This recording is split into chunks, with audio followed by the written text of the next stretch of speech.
Okay, it's going to be my final project for Psych 120. It's going to be analysis of the Thank You for Smoking movie from a psychological lens.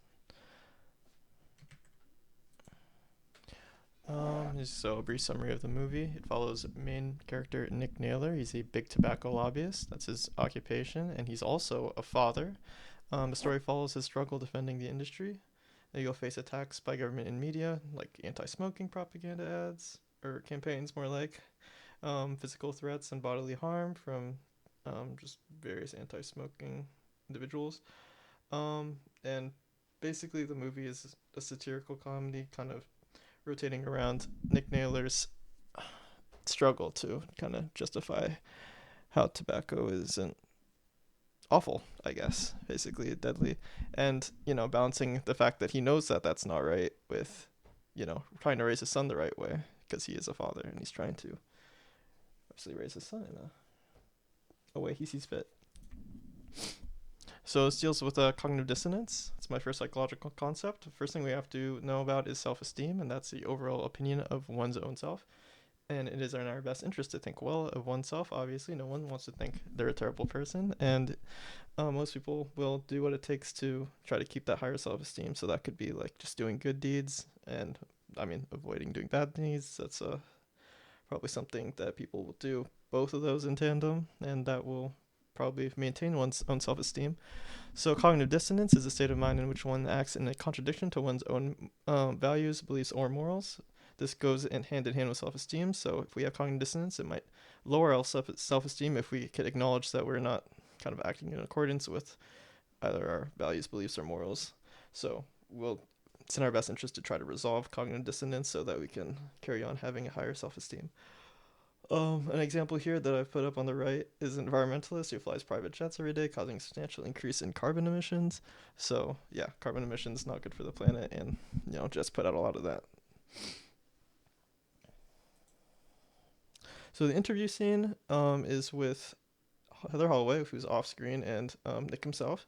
So the whole interview kind of hinges on this question of how he carries on despite a conscience. Like, how can he morally go on doing his job?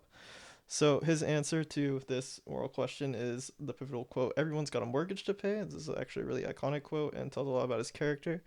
It's Nick's attempt to wrestle with the issue of the morality of the question that Heather has posed to him, and he shifts the ethical quandary to one of personal necessity to survive. So basically, he's just doing what he needs to do to get by.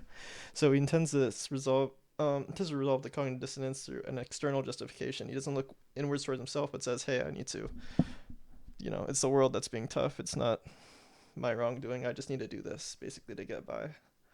Yeah. Okay, the next psychological thing I have going on here is social cognitive learning theory. The theory that people learn in large part by observing others, observational learning.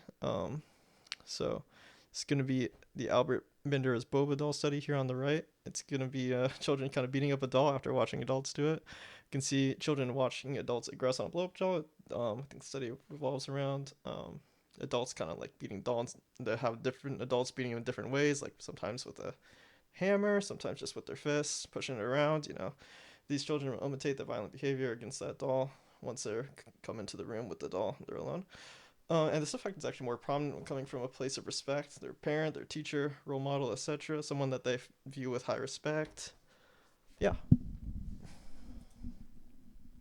So this is actually a really good example. So this is a negotiation scene. It's actually a two-part scene.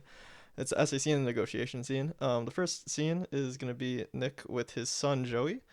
And it's going to be him Joey kind of like writing the essay. He's doing something else, but Joey will ask him basically just help with the essay. And Nick will try to attempt to instill his own values in his son right here.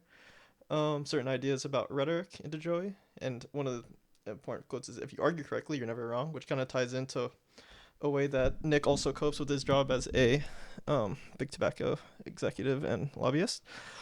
When Joey asks Nick if they can stay up all night, if he finishes his essay, Nick responds, "That's a negotiation, not an argument." That's going to be an important quote for later. In the next scene, Joey uses this same rhetoric and argumentation skill that he's probably learned from his father, that he's seen by watching his work, and also just from that short scene that previous scene. He uses this argumentation skill against his mother when his mother objects to going on a business trip with Nick, going along with his lobbyist activities. Joey wants to go on this trip and obviously starts arguing with his mother. And eventually she will relent, proving that, he's successfully kind of acquired those skills that he's obtained from his dad by observing him, especially as like his job as a lobbyist. And then to end it all off, he enters a car with Joey waiting in it. Nick waiting in it. And he says kind of a variation of that same quote that finished the other scene before, which is, it was an argument, not a negotiation. So that's a negotiation, not an argument, coming from Nick. And then it was an argument, not a negotiation, coming from Joey. That's kind of like a direct link to the to that social learning thing. Okay. My final theory is going to be social comparison theory. This is a theory that states people tend to self-evaluate by comparing themselves to a comparable person. You can compare your grades to that of your peers, as an example. And this can be either an upward or downward comparison. An upward comparison could be someone who you perceive as above you. It can lead to either feelings of inspiration or inferiority. So here we can see this example. An upward comparison would be like, maybe this homeless beggar kind of looking up to, I don't know, a man of prestige. This is Howard from Better Call Saul. He's a lawyer. A downward social comparison will obviously be the opposite. Is someone who you perceive as below you and could be consoling or a boost of one's self-esteem. Often this will probably be to someone, this could be to a homeless person, but maybe to a less successful lawyer if you're Howard. But yeah, if you see a beggar on the street, maybe you're like, oh, at least I'm not that guy, which is something that we use to obviously console ourselves, make us not feel as bad. So here's the Merchants of Death arguing scene. There's a mod squad. It can be shortened to the mod squad for Merchants of Death. They argue, ironically, about which industry puts them in the hottest seat, so to speak. The mod squad takes pride in the danger of their particular industry. The deadlier the better. They get to prove themselves as skilled rhetorician. So here we can see Nick kind of like downplaying the effects of alcohol in killing people. He kind of takes pride in a way of how many deaths cigarettes actually kind of puts on him, because it means that he has to basically be better with his rhetoric to get away with lobbying for tobacco, basically. So this kind of puts him at maybe a higher skill level, a perceived higher skill level, or hotter seat, as I said before, than that of the other mod squad, which is gun violence and alcohol death, basically. So yeah, Nick uses this as a way of social comparison, stating his industry causes the most deaths, thus he's the most skilled between the three of them, and that serves to boost his ego and self-esteem.